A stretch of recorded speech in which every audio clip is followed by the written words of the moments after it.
Hey, what's up, you guys? I hope you're doing great today. Dave here with Affordable Door and Gate out of Muskegon, Michigan. Beautiful time to be up here in Michigan. I'm actually going to Ludington. So, today, I'm taking out a one-piece door, and I'm installing a Amarr door. Ooh, hold on here, bumpy bumps. And I chose to go with an Amarr door because it was going to be, I think we were doing low headroom track. I could be wrong. Maybe we didn't go with, yeah, it's an Amarr door. I don't know. I loaded it last night. I didn't look at any of the badging. We deal between Clopay, Amarr, Horman right now. And I think, I don't know. But anyways, if I did choose Amarr, the reason I choose Amarr is because Amarr does a really good job about front or low headroom, but their brackets are in the inside, just like a standard door. You know how it is. The cable's in the inside, not the outside hookup brackets. I really don't like the outside hookups with the cables and that all exposed. I've gotten my hands caught in them. I've got cut before by them. I just don't like them. I don't know why everybody else doesn't just copy Amarr. I understand if you get to a circumstance or where you gotta do like rear mount or something, real extreme situation. But if you only need like 6-inch low headroom, Amarr's got it down, it seems like, for that. So yeah, I'm not a big fan of the hinges and whatnot, but I do like that it's pretty bulletproof for low headroom front mount. So I'm pretty excited about that. So I will I'll take some video when I get up there, and we'll go from there. Way out in the far distance there's some windmills, but I'm stoked. Get to cruise north today.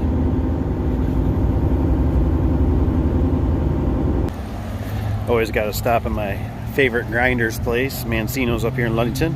Always got some good subs. Oh yeah, look at it. Says I love this place. Sweet. Okay, let's start assembling the door. I can't see myself.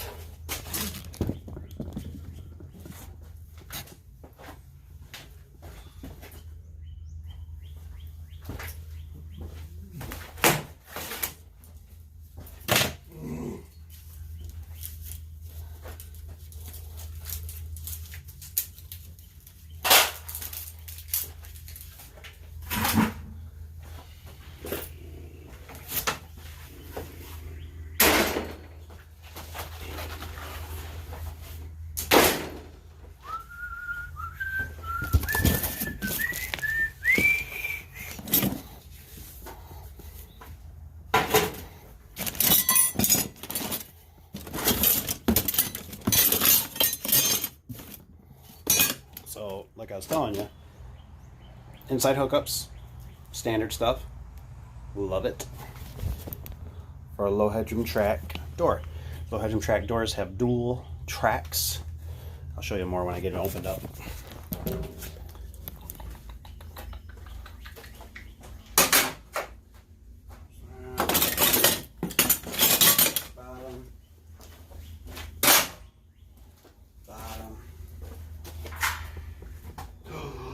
What? What? Oh my gosh. No way. Oh my gosh. Guys, I just realized this. They got standard hinges on this thing. So they must have switched something over. I know they were talking about doing it, but they must have did it. Dude, that's awesome. Look it. I was looking at this going, hey man, where's the hole? But maybe on their 9-inch they do that. Maybe I'm just getting excited. Too excited. Okay, so I had to make this short interruption on the video because I found out it's called a Lincoln. It's called a Lincoln 1000. So Amarr actually converted over to doing standard hinges, which is a very nice thing.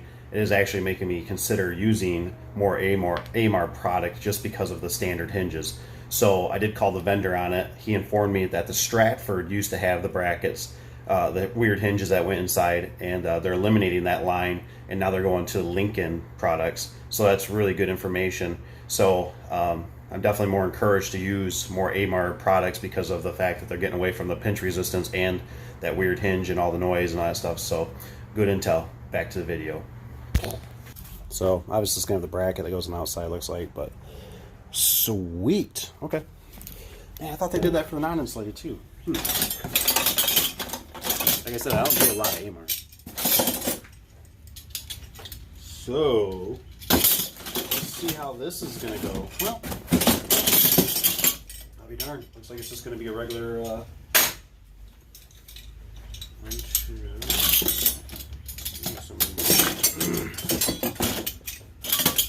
Okay, so that's 3.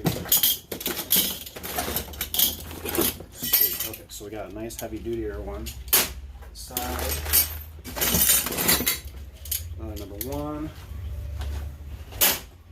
So I don't honestly know, but this is the way I'm gonna go. I'm assuming we're gonna put, you know, a regular big hinge on the ends, a skinnier, junkier one in the middle, and the bigger one on the end, just to make sense, right? But that's cool. That's awesome, man. Love that.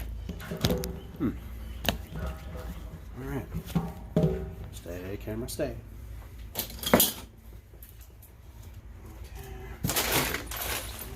Give you a couple of red screws in there, which mean death if you touch. So this side, not so good. It's not horrible. I'm gonna chisel that little notch. Oh, maybe it's glue. I think it's glue, silicone or something.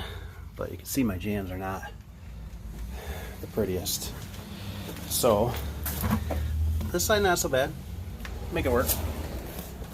We'll make something happen.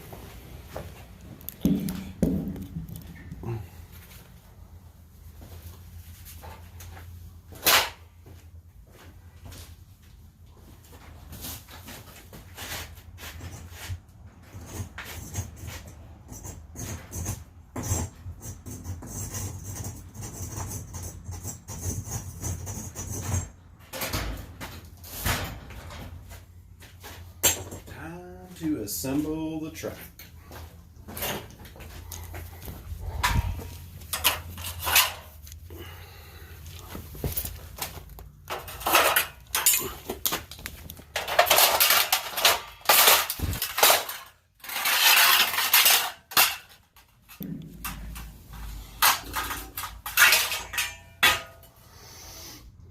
Looks pretty universal to me, which I like.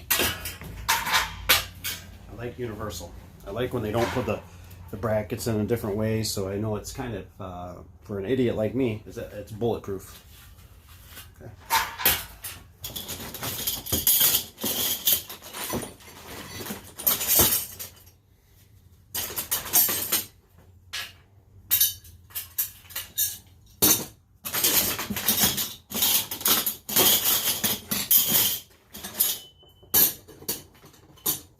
You know, one thing that's kind of nice about Amarr too is I like they normally, not always, let me just double check myself here. Yeah, they normally give you all the same flag brackets for a small door like this. Instead of doing a 1 or a 5 and a 6 or whatever they do, it's just all the same. It's kind of nice. It's about the best I can come up with for how it's going to fit. It won't fit in between here, so I can't put it on the inside. So I had to stick it on the outside, and I anchored it up there too as well.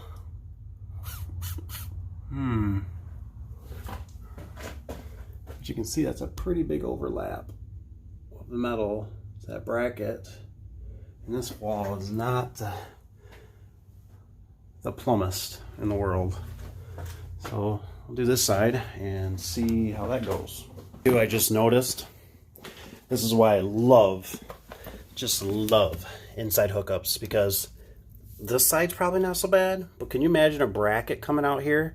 And if they ever want to put a photo eye on here, the bracket will hit. So you got to try to find a way to mount it in here, which is a nightmare. So this is making the install so much better. But over here,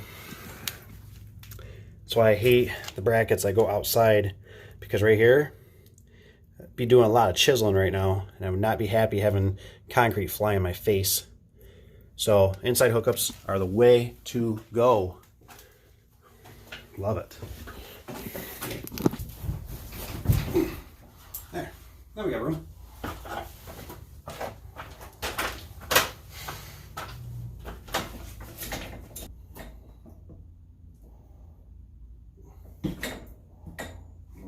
I'm gonna mount this off to the side. The reason I'm gonna mount it off to the side is in case I ever want to put an operator. Which, let's take a look. If I ever put an operator on this thing, they're gonna probably have to do a sneaky bracket, and it's gonna have to be a genie so it stays inside so they can slam it against us. Cause this puppy is tight. So I'll move it over to this side. I got good wood right here. This wood was already split before I touched it. It's doing whatever. But I'm mounted up here, drill it so it's good, so it don't split anymore. And we'll get her wound up.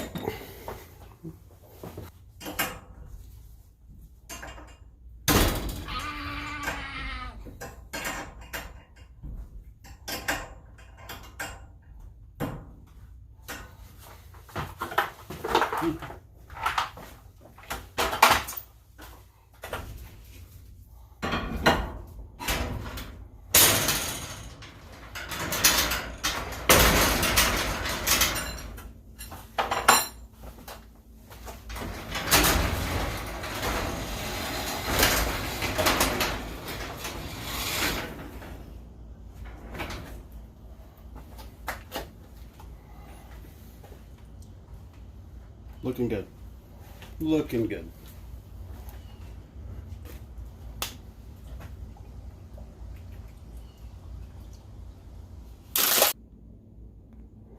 So here's the deal. I don't have to, you know, this is going to be a hand operated door.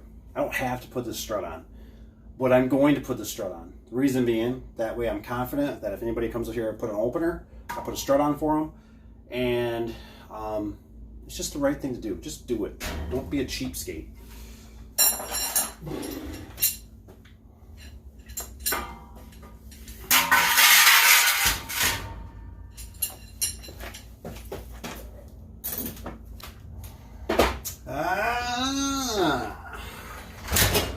Now it's like the age-old question.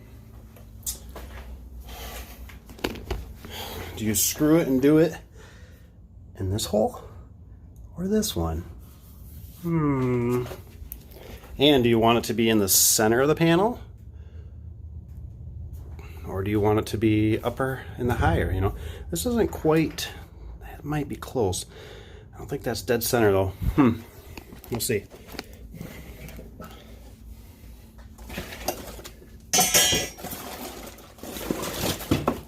So far, I haven't been a fan. I haven't been a fan of anybody else's T-bar handles, except for Wayne Dalton. They got a nice, solid lever one. I think theirs is better. These ones remind me of my grandpa's topper, and sometimes they're hard to get leverage on. So we shall see if this one's going to play nice today. I'm already losing stuff. That's not good.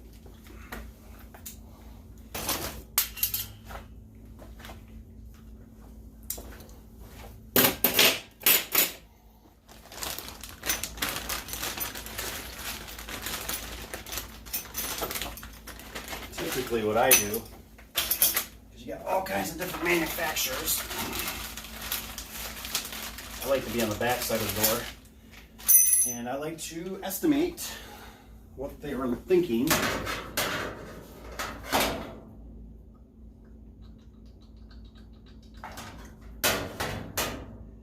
Those two holes line up.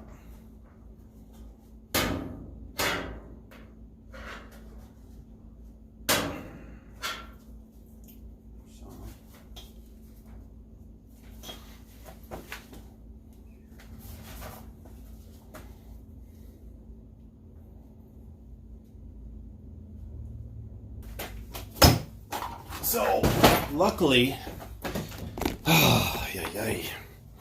So as I was drilling, trying to hog this hole out a little bit more, I actually, you can see back here, there's a collar, you know, on this side. The drill bit slipped in to the collar and hogged some of the threads out. So this is the original screw here. Luckily I had a longer screw that bit pretty good, but it just sucks that's got to be different. So I do not like keyed handles. Do not like keyed handles, because that's the only lock. I cannot replicate that. I cannot. I can build a cable. You know, if I break the cable, no problem. I can make that. But certain things I just can't do it. Those keyed locks are just, ay, ay, ay. It's like you almost got to buy two of them, just in case something like that happened. Plus, the holes were not the best on the outside here, so they're kind of hogged out. It'll be pretty much covered up by the bracket, but if he yanks on that hard enough, it could pop in and out a little bit and make him concerned. Oy, oy, oy.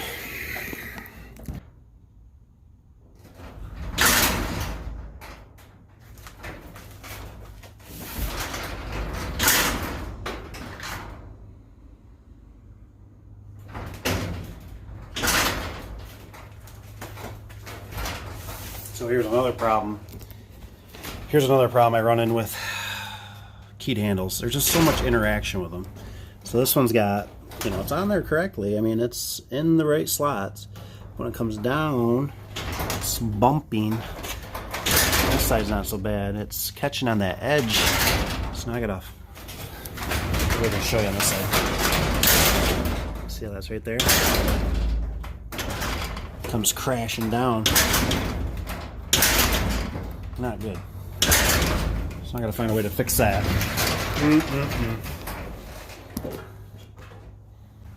So another thing that I noticed with this keyed handle, so I used the holes that they provided, right? I pull this door down, I sight down that is not straight on there.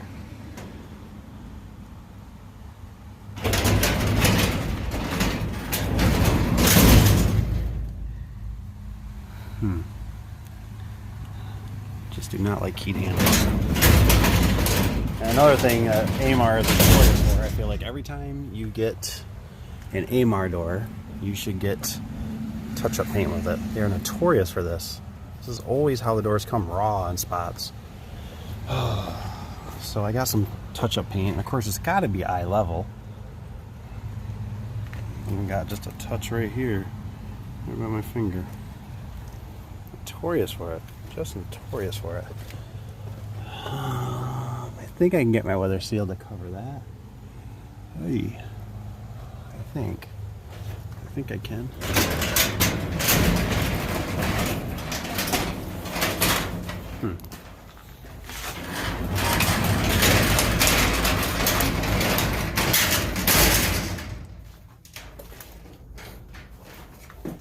So with the door having scuffs on it, it literally can come down to something like this. I don't know how that got in my truck, but it's in my truck, and thank God it is in my truck, because this is going to be my paintbrush. And then of course, I'm missing my top. So this is going to be more fun. So I'm probably going to take a screwdriver and jam it down in there like this guy and get some fluid out of it just to touch up the stinking door. Can you believe that? Oh man. This is why certain manufacturers can make things rough if they don't do things the correct and properly way.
And that's how you make a mess of your thumb, your hand, and a screwdriver.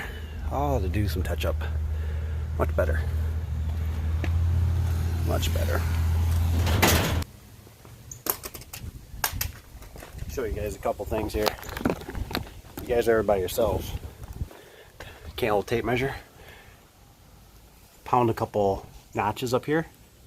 You hook your tape in there. Works pretty good. Now you might ask why you're wearing gloves. I can't stand when there's fingerprints all down this thing from me touching it because my hands are all greasy and dirty. So I just put on some gloves and that solves that problem. Another thing is, I don't know if you've ever seen these before. Somebody showed me these once and I can't live without them now. I use it to chop the weather seal. Works pretty good.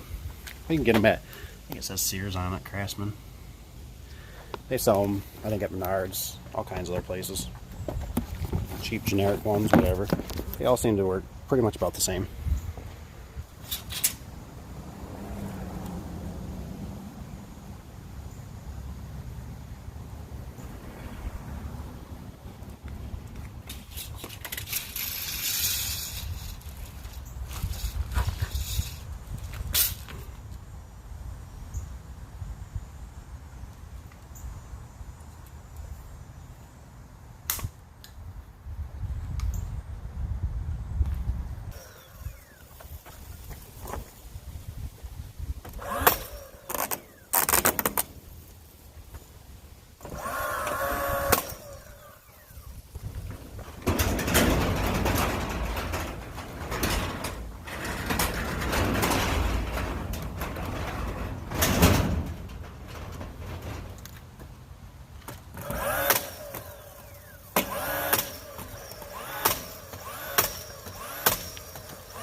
All right. Okay. So, I want you to listen up, guys and girls. I've been doing this for too many years, and I can't stand callbacks. So you can see, you see this video, that this has obviously got this keyed handle. Now let's just assume a year, 2 years, 5 years, 10 years, this key handle breaks. Or it could happen next week. The last thing I want is a customer calling me saying, I have no way to lock my garage door. I need somebody up here right now. So I'm going to install this. It's got a couple zip ties already on it. Must have been from the shop. So they can't close it, but they can always break these off and then close it. So what the point is you are trying to bulletproof this door as much as you physically, humanly can with no callbacks. Because callbacks are going to cost you greenbacks. So what I'm going to do is I'm actually going to oil the door. We'll oil everything down. I'm going to install this slide lock, leave it open. That way if there's a failure, we also have the strut on there, which actually just reminded me, I'm going to actually put an operator bracket on it too. Seems stupid, doesn't it? But you know what? I'd rather it be all as a kit, complete. That way if somebody does come up here with an opener and forgets to bring the arm or the operator bracket, it's already up here for them. This is a long ways from the shop. You know, $5 is nothing. It cost me probably $200 to come up here. So you got to think about that kind of stuff. So let's get this on there. We'll oil the door down. We'll get this operator bracket on. It should be good to go.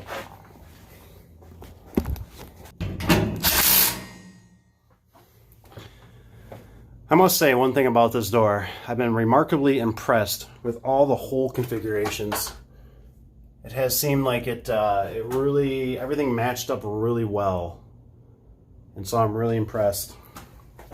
I did have to gnaw a little bit off the track right here because the cable is rubbing. That's pretty common in my experience. I think it's something to do with the wall being shifted and how the track reacts a little bit. And like I said, nothing in this building is plumb anymore. But I was very impressed.